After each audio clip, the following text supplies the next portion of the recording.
எல்லா படமுமே எனக்கு வந்து ரொம்ப சீரியஸாகவும் நார்மலா ஒரு பாய் நெக்ஸ்ட் டோர் கதைகள் மாதிரி எனக்கு எதுவுமே வரல. எனக்கு அந்த மாதிரி படங்கள்லாம் அப்படி நடிச்ச படமும் அந்த கேட்டகரியில இருந்ததுனால எனக்கு அது அப்படி வரவே இல்லை.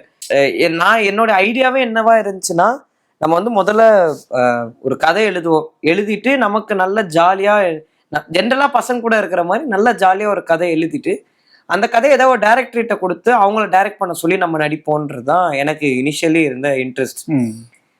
அந்த கதை எழுதி ஆரம்பிச்சதுக்கு அப்புறம் நான் முதல்ல இந்த கதையை ஆர்ஜே பாலாஜி அண்ணகிட்ட தான் நரேட் பண்ணேன். ஏன்னா நான் இந்த மாதிரி ஒரு கதை பண்ணியிருக்கேன், நீங்க சும்மா கேளுங்க அப்படின்னு. அவர் கதை கேட்டதுக்கு அப்புறம் தான் அவர் தான் என்ன ரொம்ப கட்டி பிடிச்சி பயங்கரமா என்ன என்கரேஜ் பண்ணதே அவர் தான்.